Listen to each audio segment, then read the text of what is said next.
From Hollywood, it's time now for... Johnny Dollar. Johnny, this is Vincent Price. I'm calling from Hollywood. Oh, sure. My name's Shirley Temple. Now, who is it and what... Really, Vincent Price? Do I sound like Mickey Rooney? Well, no.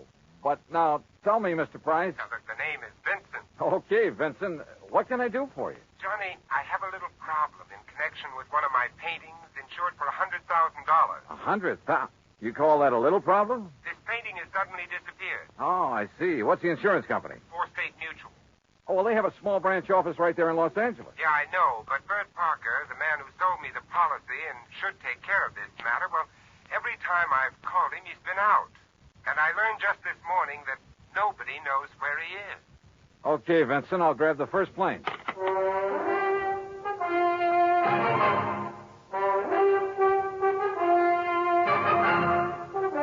Bob Bailey in the exciting adventures of the man with the action-packed expense account.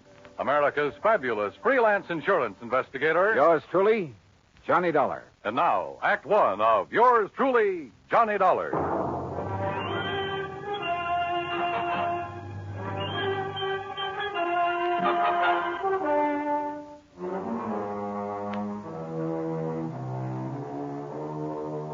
Expense account submitted by Special Investigator Johnny Dollar to the State Mutual Insurance Company, Home Office, Hartford, Connecticut. Following is an account of expenses incurred during my investigation of the Price of Fame matter.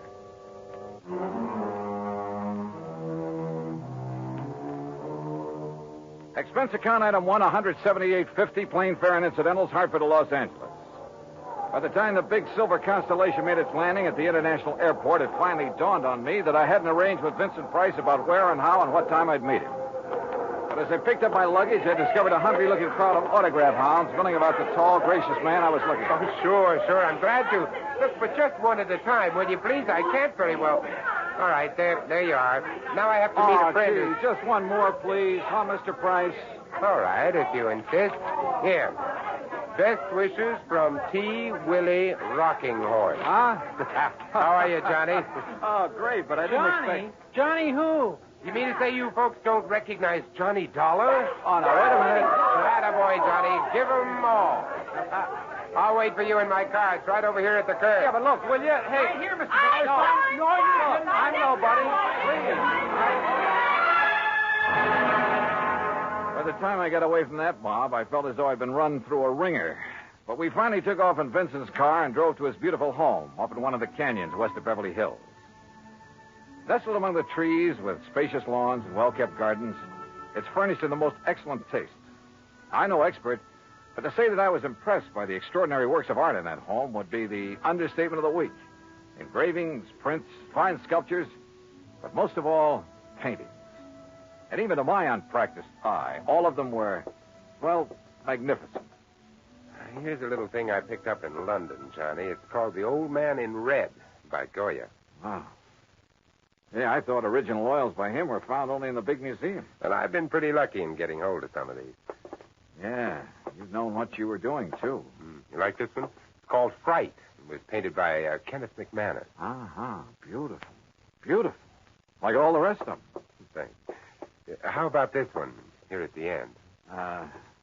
Night Wind by, I'm sorry, Vincent, I can't make out that name.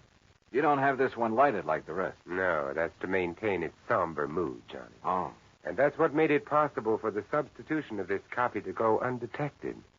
That's a copy? Yeah, and that's my problem. The $100,000 Night Wind by Jean-Baptiste has been stolen.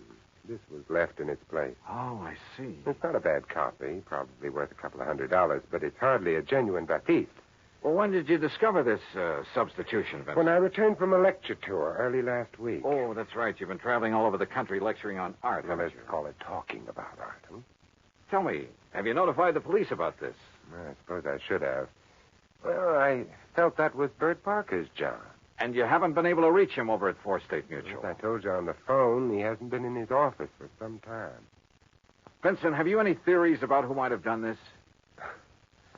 Yes, I'm afraid I have. Why do you say it that way? Very few people knew I'd gotten hold of this Baptiste, only some close friends and a couple of art experts. So? And the place was not broken into during the time I was away. Of that I'm sure. Well, go on. The family and servants kept very close track of anyone who entered the house while I was gone. You have a list? Yes, I do have a list. Here. Good. Alfred R. Hawkinson. That's an electrician who came to do some wiring. He wouldn't know a Rembrandt from a Mickey Mouse. And M. A Schumann. music teacher. Loves music, hates painting. What about delivery boys, people like that? They never get beyond the back door. Go on, read on. That next one is Ben, the gardener. You can forget about him. And Bert L. Huh? Yeah, Bert Parker. He was here twice. What for? Well, ostensibly to check on some of the paintings he'd insured. The first time, on the 11th, Mrs. Price was with him while he poked around. On the 15th, she had to leave to keep an appointment. And just when he left the house, nobody seems to know. Are you thinking the same thing I am? Now, look, Johnny, I haven't known Bert very long, and, well, he seemed like such a harmless little old fuddy-duddy. As for his knowledge of art... Yeah, I wondered about that. Well, he was perfectly satisfied to take my evaluation on the 2 or 3 things he'd insured. So, well, Johnny, I may be all wrong. Vincent, a thing like this may only happen once in 1,000 years. In any event, the company will certainly make good your loss. Well, with a work of art, it isn't really the money that counts. And Johnny, listen. Look, I may have jumped to a completely unjustified conclusion about Bert Parker. Oh, yeah, sure. Well, let's go down to his office and see. We'll return to Johnny Dollar and the Price of Fame matter. That's Vincent Price in just a moment. Every American fighting man has heard the expression, above and beyond the call of duty. How many of us have sat down and considered just what that word duty means? According to one dictionary definition, duty is man's conduct as required by his station or occupation, and that to which he is bound by moral obligation to do or not to do. When a man does more than his duty requires, he becomes more of a man in the eyes of his fellow men. One such was Captain John Philip Cromwell, commander of the submarine USS Sculpin, flagship of a submarine-coordinated attack group of the United States Navy. Possessing secret intelligence information of our fleet movements, strategy, tactics, and attack plans, Captain Cromwell led his attack group in patrol of enemy waters around Truck Island in November 1943, just prior to the launching of our first large-scale offensive in the Pacific. Despite savage enemy opposition, he established a line of submarines around the enemy-held stronghold of Truk until his ship, the Sculpin, became so rocked and battered by depth bombs that he ordered it to the surface. He engaged the enemy with deck guns, giving his crew an opportunity to abandon the mortally stricken ship. Determined to sacrifice himself, rather than risk capture and the subsequent danger of revealing the secret plans to the enemy, Captain Cromwell remained aboard the Sculpin as she plunged to her death. He thereby preserved the security of the mission at the cost of his own life. Captain Cromwell earned the Medal of Honor for deep integrity and uncompromising devotion to the call of duty in the service of his country. But what he did defined the word duty better than any dictionary. And now, Act 2 of yours truly, Johnny Dollar, and the Price of Fame matter. A priceless original oil painting, stolen from the home of Vincent Price, famous radio and picture star. One of the few people who'd had the opportunity was the man who'd sold him the insurance on it, Bert Parker. Together, we went to Parker's office at 4 State Mutual in downtown Los Angeles. It was on the 16th that Mr. Parker phoned in to say he wasn't feeling very good and wouldn't be in for a day or two. Hey, it was on the 15th that he was at your house, Vincent. Yes, that's over 2 weeks ago. And you haven't heard from him since, Miss Pritt? No, Mr. Dollar. We've tried calling his apartment, but since there hasn't been anything really pressing here at the office... What's the address of his apartment, please? Well, it's out in Westwood, 1308 Pandora Avenue. Look, Vincent, I'm going out there. I'll call you if I find You're going to need transportation, aren't you, Johnny? By the highest price chauffeur in the country? Sure, why not? Oh, before you go, Mr. Price, I wonder if... if I could have your autograph. Well, why didn't you get Johnny Dollars, Miss Pritt? He loves to give them. Oh, yes. Oh, no. No, you don't, Vincent. Let's go. It took a little persuading, but the landlord at Bert's apartment finally let us into his 4-room suite. It was empty, except for a few old clothes, and it was obvious that he'd packed and left in a hurry. I rummaged around in the closets, tables, bureau, for a clue as to where he might have gone, and came up with nothing. You give up, Johnny? Yeah, Vincent, I'm afraid so. I poked around that desk some more after you'd finished with it and found this wedged in behind a drawer. Oh? Travel folder. Paris. Yeah, it looks real fresh, too. Minor Travel Agency, Beverly Hills. Well, what do you think? Pretty much of a long shot, Vincent. But they do pay off sometimes, don't they?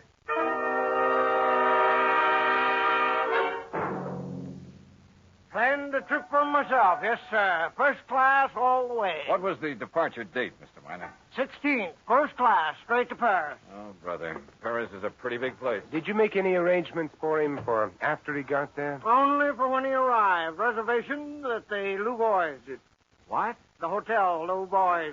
The Louvois, perhaps. That's what I said. First class, too. Said he wanted something not too far from the Montmartre. Montmartre, if you don't mind. That's what I said, yes. Now, can I fix you gentlemen up with some plane reservations, too? Well, suppose you give me the same flight he took, and I'll stop at the same hotel when I get there. Hey, wait a minute, Johnny. You're not going to leave me out of this. Well, look, I'm still playing a long shot, Vincent, a very long one. What's the difference? Also, I don't know if my expense account will get by the home office. Expense account, forget it. I'm having a ball. Mr. Miner, start making those reservations. Expense account item 2, $984 for the plane to Paris. Well, it turned out to be the most interesting flight I've ever made because of the company of Vincent Price. An amazing conversationalist. He could talk about anything, including art. And he has a tremendous sense of humor. So, as he put it, we had a ball from the time we took off in L.A. till the time we set down in Le Bourget. Item 3, 520 American, taxi into the Hotel Louvois, where the manager was, somewhat helpful. Oh, mais oui. The Monsieur Parker leave us but only 2 days ago, after some slight misunderstanding about l'audition, the deal. Yeah, you mean he was running out of money? Monsieur, I did not say that. That's what you meant, isn't it? You know where he spent his time around here? But of course, his business, he say, took him constantly to Montmartre. Where in Montmartre? Who is to know? That's like saying somewhere in Brooklyn. Brooklyn. Perhaps you know my cousin. Johnny, He was... Johnny, I just got an idea. Shoot. Works of art, even very good ones, are sometimes sold in rather unorthodox ways. They go through some rather strange hands. They're not always sold over the counter, so to speak, by reputable dealers. You know what I mean? Yeah, but how to contact the kind of people who might... You got any ideas? Why don't you just go on up to our suite and sit tight for a while, I'll see what I can dig up. You are keeping something from me, Vincent. Mm-hmm. But, Johnny, there are some things even funk keeps from wagging. I'll see you later.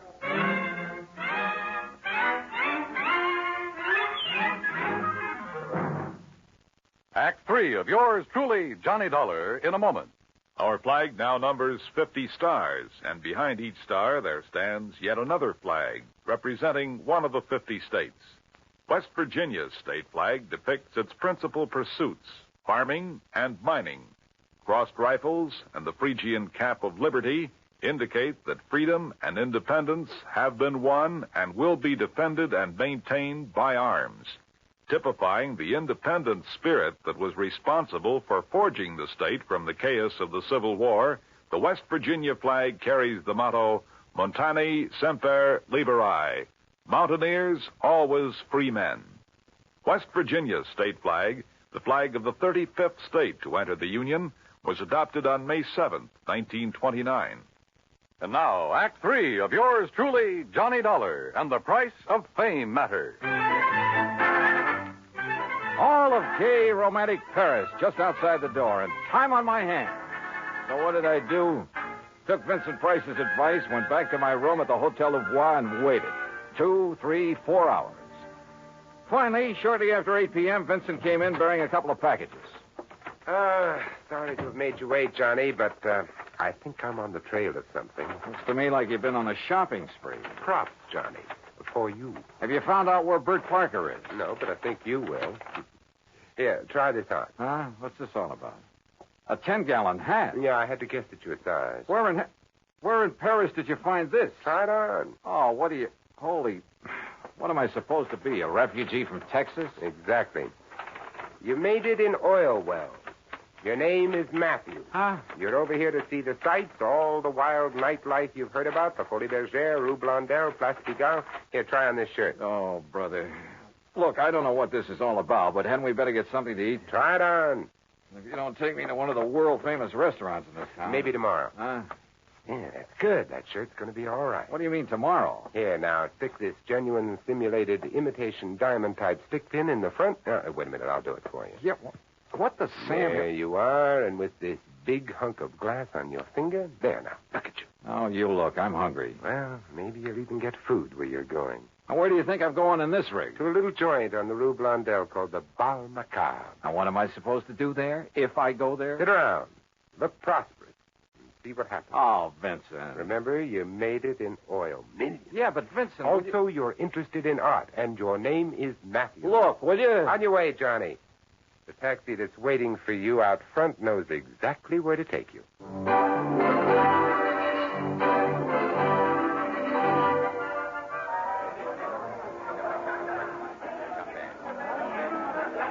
The Bal Macabre was really a joint.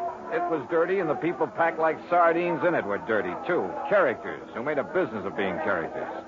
And everybody screamed at everybody else. Except, that is, for the wormy little man who sidled up to the postage stamp-sized table on which my glass and a bottle of wine were balanced. Pardon. You are Monsieur Matthews, are you not? That's right. From Texas? No? Oh, yes, sir, partner. The great and glorious state of Texas. Sit down and pour yourself a glass of this here red ale. Who are you? They call me La Chagrin. What's that mean? Well, they're what you call the gray cat. Hey, that's cuter than the name of my old friend Coyote Bill. Well, do you enjoy the Paris nightlife? You know something? I'm getting fed up with it. Yeah, I think I'll just buy me a couple of nice pictures and go on back home. What kind of pictures, monsieur? Well, good ones. Oil pictures. Like that Mona Lisa I've seen at the Louvre. You know, good ones, I mean. Or like a Jean-Baptiste, perhaps? You mean you know where a man could get a hold of a genuine one of them? Well, for a price, of course. Well, listen, I got money and I'll spend it. Well, I offered them $500,000 for that Mona Lisa, but they turned me down. But if I could get a hold of a genuine Baptiste, well, partner, you just name the price. Oh, well, I'll make no promises, mon ami. But I do have a friend. And for a slight consideration... Name your price and take me to it. I will be waiting for you at the corner with the taxi. That is what you call okay? Okay. I shall be waiting. I'll be there, partner. You bet I will. And I'd certainly like to know how Vincent set this up.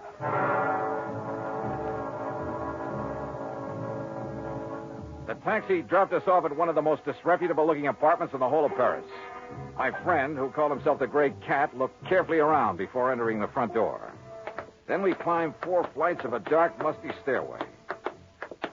No, remember, my friend, you are not to pay the price he asked at first.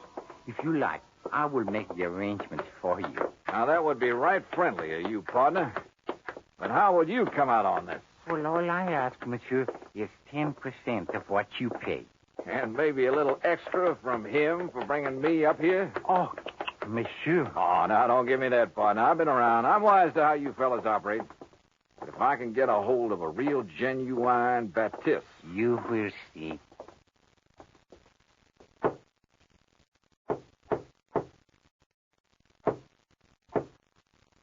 Yes? Who is it? I have brought a friend, Monsieur Matthews from Texas. Yes? He would like to buy The Night Wind by Baptiste. That is, if it's genuine. Genuine? Of course it's genuine. There, on the table. Can't you see for yourself that it's the original? Oh, no. Well. Bert Parker. Johnny Dollar. That's right. Insurance investigator. Investigate you? Oh, I've just remembered somebody is waiting for me. That's right, I am. Mr. Price. Oh, no. Well, pardon, Monsieur Price, but I must go. Without your fee for taking care of Mr. Dollar? Listen, both of you, please. I'll give you back the painting. I'll do anything you ask. Oh, drop dead. Oh, dear. Oh, dear. Well, Vincent, There it is. Yep.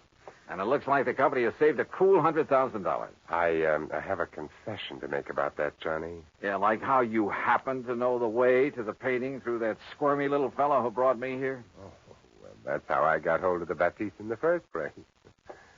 It's a lovely thing, isn't it? Yeah, it certainly is. And, Johnny, it is worth $100,000.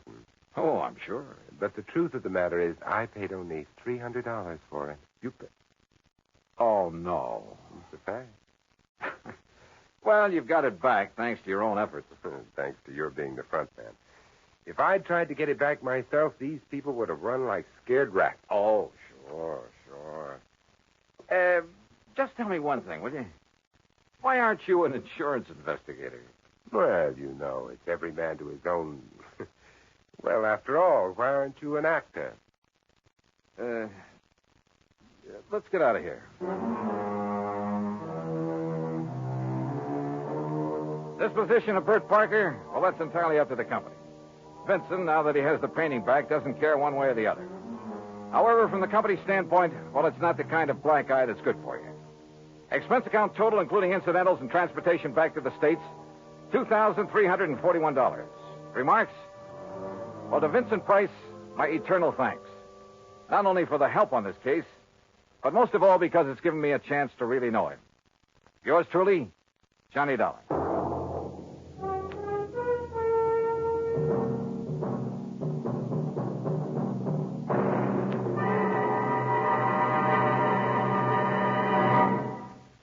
Our star will return in just a moment. Famous words of wisdom spoken by great men of thought never die, but are carried on through history by the people who feel them and love them. When Benjamin Franklin said, "They that can give up essential liberty to obtain a little temporary safety deserve neither liberty nor safety," he was speaking for all men in all countries. In May 1945, when the 1st Marine Division was making an assault on Okinawa, pharmacist's mate William D. Halliburton, Jr., serving with the Marine Rifle Company, left his place of safety during a terrific counterattack by the enemy. In spite of the deadly accuracy of the concentrated fire around him, Halliburton unhesitatingly dashed across a draw and up a hill into an open, bombarded field to render first aid to a fallen Marine. When his patient was struck a second time, Halliburton placed himself in the direct line of fire in order that he might shield his patient and continue to treat him. Though he could have sought safety until his company advanced and covered him, his first thought was for the wounded man. It was only when the slashing fury of the shrapnel and bullets mortally wounded him that Halliburton was unable to continue his duty. His unwavering code of conduct in the fight for liberty earned him his grateful country's highest award, the Medal of Honor. Now, here's our star to tell you about next week's story. Next week, the heart of sunny southern Jersey, and a case that took a very sudden, very strange twist. Join us, won't you? Yours truly, Johnny Dollar.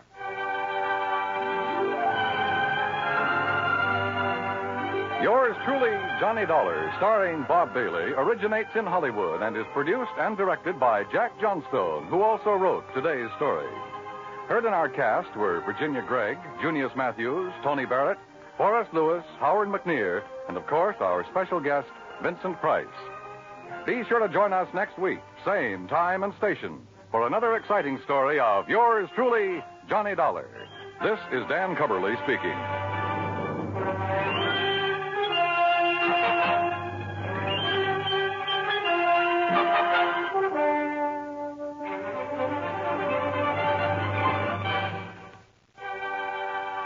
This is the United States Armed Forces Radio and Television Service.